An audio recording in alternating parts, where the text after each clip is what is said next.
Alrighty, let's give Werewolf by Night a shot. I guess I'm curious about it. Play it again. Play it again. No, I don't care. We're watching it again.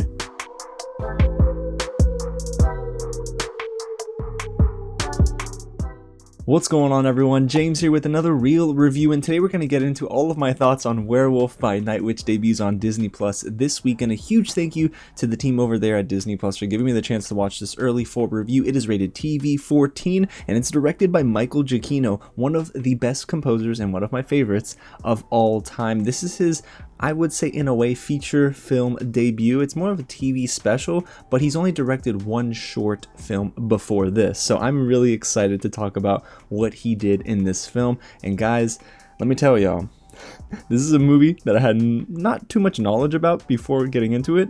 And oh man, is it great. Now, before we get into all of my positives and some negatives that I had with this film, if it is your first time here at the channel, welcome to Real James, where I love talking about movies, TV, and all the news in between. So if you do too, go ahead and hit the big red button below and subscribe to the channel. Hit that thumbs up button and let me know down below in the comments as well if you enjoyed this movie, if you didn't, and if you wanted more, because I wanted more. Alrighty, y'all, so let's get into the film if you don't know much about it. It's starring Gael, Garcia, Bernal, Laura Donnelly, and Harriet Samson Harris. And I do not want to spoil too much, but this description for the film is pretty incredible. On a dark and somber night, a secret group of monster hunters emerge from the shadows and gather at the foreboding Bloodstone Temple following the death of their leader. In a strange memorial to the leader's life, the attendees are thrust into a mysterious and deadly competition for a powerful relic, a hunt that will ultimately bring them face to face with the dangerous monster. Now see, I just hopped right into this movie and didn't even read the description, but if I did, I might have been even more hype before hitting play. But guys, let's waste no more time. Let's get right into my positives, because there are so many things to love about Werewolf by Night. But I'm going to start here.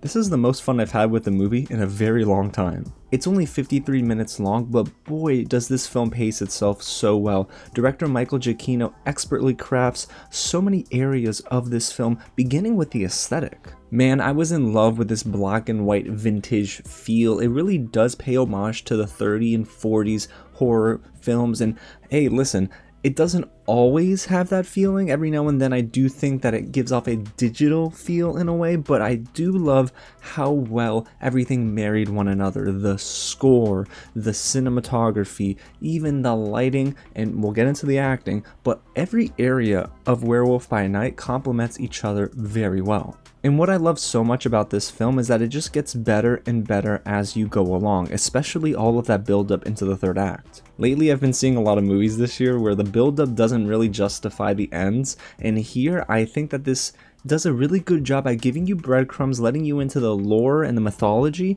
of this world, of this part of Marvel, and then you get into that third act, and then it just shifts into another gear, and that's when I told myself, okay, this went from good to great. But Werewolf by Night is also surprisingly brutal for a Marvel property. If you're a parent out there and you're thinking of showing this to your kids, they better be old enough to be able to take people's limbs falling off, a lot of blood and gore in some instances, compared to some of the previous entries into the MCU.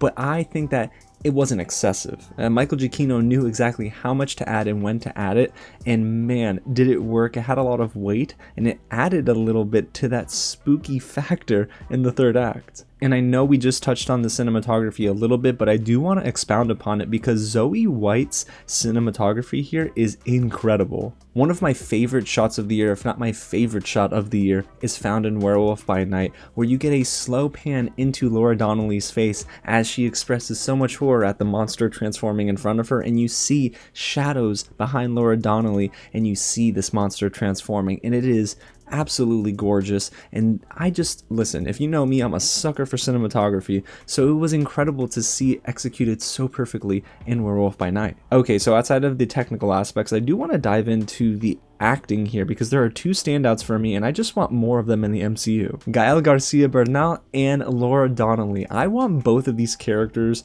in the MCU moving forward. I know that this film is, you know, technically taking place way back in time in a way, but listen, we're in the multiverse saga, anything can happen. I just want more of Jack and Elsa. They are so awesome in this film individually, but together it's like this movie hits another stride, and it is a breath of fresh air to see two actors who are given the freedom in a way to just act, be natural, and complement one another very well. Laura Donnelly plays Elsa Bloodstone, who is a part of the Bloodstone family, and I was impressed with what she was able to deliver. She kicked a lot of butt when it came to fighting sequences, but she was also very slick with her dialogue. There were so many different clapbacks. I mean, I just loved everything she was serving and delivering to Harriet Samson Harris's character.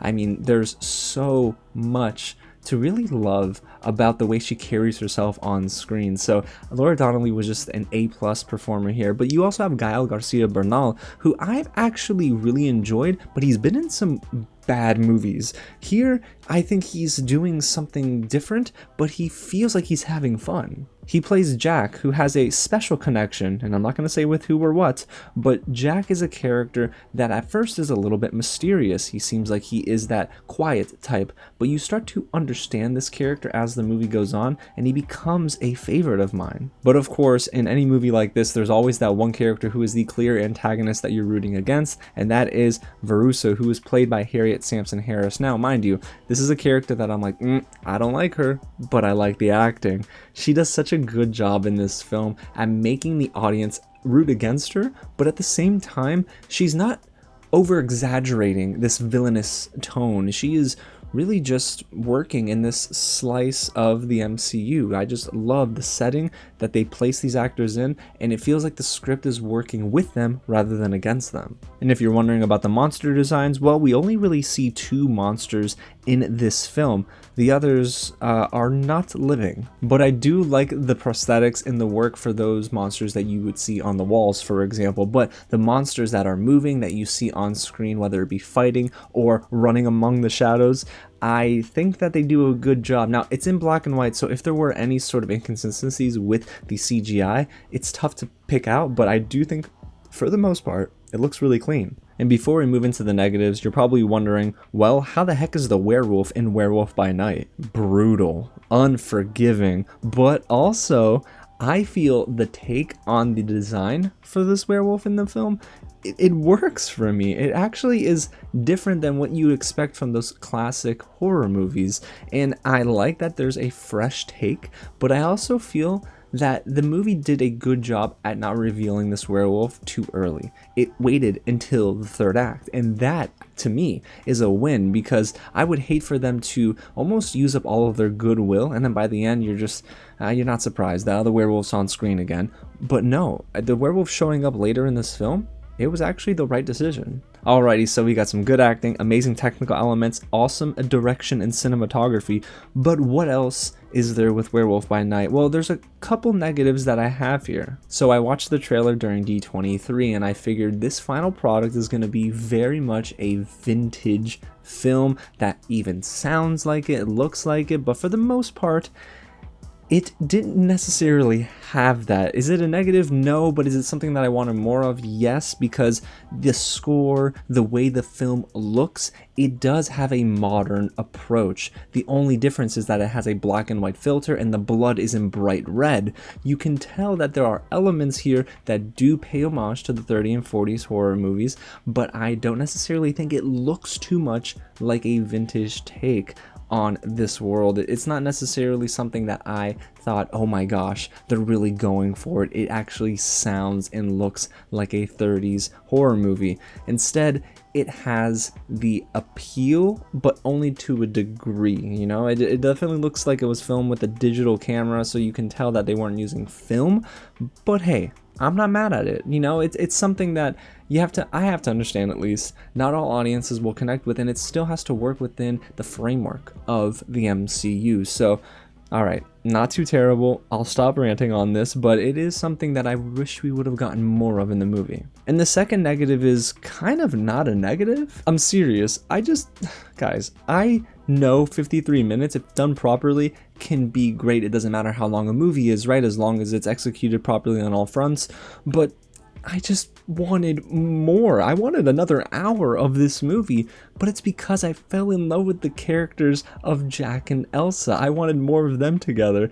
And yes, 53 minutes definitely has a TV special feel. It is a film for all intents and purposes, but it just left me wanting more in the best way possible. Do we get more? I think we do. I hope we get another TV special. I hope we get another film. Maybe even giving them cameos in upcoming MCU projects would be so fun. But I just really wanted more of them, which is exactly why I'm gonna rewatch this movie, because the rewatchability factor is high. And those are literally all the negative notes I have for this movie. So overall, you guys, Werewolf by Night is a 53-minute extravagant ride that I just want to go on again and again and again. Michael Giacchino is an excellent composer. He's an all-timer, but now that he's in the director's chair, I love it. I want to see more work from him behind the lens. He has such a great vision for this project, and I can't wait to see the vision that he has for future projects. He just worked so well with every area of this movie. And then you have a cast that is so capable. Laura Donnelly, Gael, Garcia, Bernal, they are just in sync together. And then you throw in Harriet, Samson, who is just this villain again that makes you actively root against her in the best way, and you have yourself an excellent movie. It's perfect for an October Halloween type of film, but it's also just something that I can't wait to revisit again on a technical aspect. Like I said, the cinematography here is beautiful. There are so many different shots that I can't wait to go back and observe and study again and again. I can't tell you guys enough, but Werewolf by Night is something I totally recommend that you watch this weekend. And hey, bring your friends along, allow it to be a fun experience, and turn the lights off, because it is so much better in the dark. So guys, there you have it. That's my real review of Werewolf by Night. If I had to rate it out of 5 werewolves, I'm giving it 4.5.